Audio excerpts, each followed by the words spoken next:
Coming in, I'm at wide receiver 5. I have Amari Rodgers out of Clemson, and he is now on the Green Bay Packers. They drafted him in the 3rd round of the 2021 draft. He was the 85th overall selection. I think he's a really good slot guy. He kind of reminds me of Randall Cobb a little bit, and I think he could play a Cobb-like role for this team.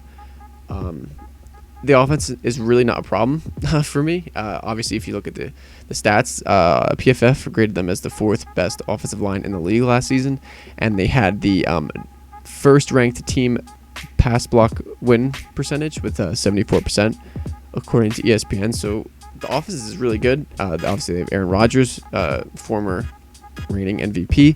They also re-signed Aaron Jones to a 4-year contract.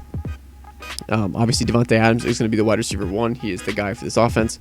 He's a phenomenal player. Wide receiver 2, they have Allen Lazard, who is more of a role player. I could definitely see him or maybe Marquez Valdes-Scantling battling for that wide receiver 2 job. And obviously, they have Robert Tonyan at tight end, who could come in and have some red zone production as he did last year, kind of a breakout player.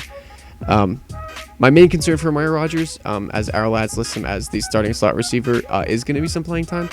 I do think they have some other players here, like I said, Marquez Valdes-Scantling, Allen Lazard, Equinemius St. Brown, brother of Amon-Ra St. Brown, that I talked about a little bit before. And also they have Devin Funchess returning from, I guess, the COVID list, or he took the year off because of COVID, so he could actually have some fantasy production as well, taking some snaps away from Rodgers. But my main concern for Rodgers is that Aaron Rodgers has shown in the past that if you're not cut up to speed, if you're not familiar with the playbook and you're making some mistakes and you're not doing what he needs you to do, he will straight up not throw you the ball. He will eliminate you from the offensive plan until you learn, I guess it's kind of tough parenting, but it worked for some other players like Davante Adams and Allen Lazard. So that kind of scares me a little bit. Rodgers' trust with young wide receivers is non-existent. So we'll see what happens with that. But if Amari Rodgers, the wide receiver, can come out and can do the things that Aaron Rodgers needs him to do, then I do believe that he can actually be a very solid fantasy wide receiver. Coming off a 48 touchdown year from Aaron Rodgers, I think there's a lot of production to go around, especially in the red zone, and that could help Amari Rodgers' production as a receiver. I do think he has one of the lowest floors out of all these receivers that I'm going to mention today, but I think he has top 2 upside, so top 2 ceiling out of any of these receivers, up there with Jamar Chase. With that being said, coming in at number 6, I have Josh Palmer, wide receiver out of Tennessee, who is now on the Los Angeles Chargers. He was drafted in the 3rd round, the 77th overall selection. He's immediately listed as the wide receiver 3 for this team for good reason. I think he was very solid. I think quarterback play limited him a little bit in Tennessee, so I think he's a better player than most people realize. And I think this team as a whole is actually going to be very solid this season. Last year, they had the 30th ranked offensive line according to Pro Football Focus, and they had a 47% team pass block win rate, which is 31st according to ESPN. So obviously not great, but they did make a few acquisitions on the offensive line. They drafted Rashawn Slater in the 1st round, who was a steal for where they were picking. Definitely a player with top 10 prospect upside. They also signed Corey Linsley from Green Bay and a few other guards from free agency. So I think their offensive line is going to be a lot more upgraded. It's going to be better this season, especially with new head coach Brandon Staley running the helm. I think Staley's going to bring more excitement and a better offense to this team.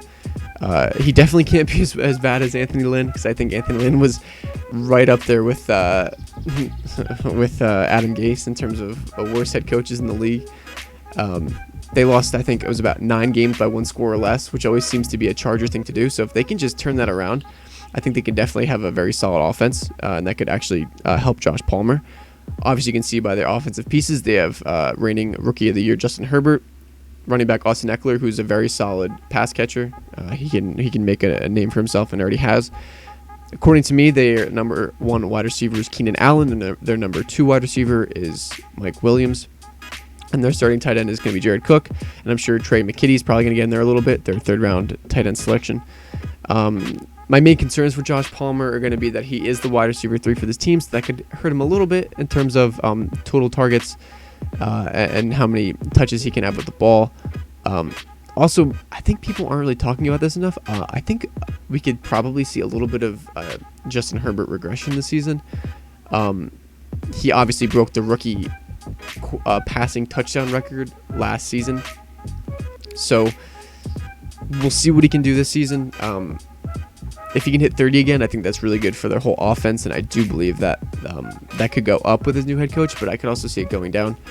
We'll have to see how the offensive line comes together, because that's going to be the main reason to Herbert's success, in my opinion.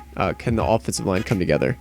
Because I think their defense is very solid. I think he can keep him close in games.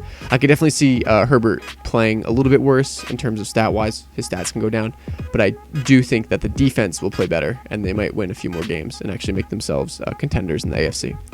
But for Josh Palmer, I do think that he's a very solid wide receiver. I think he can come in, make some plays.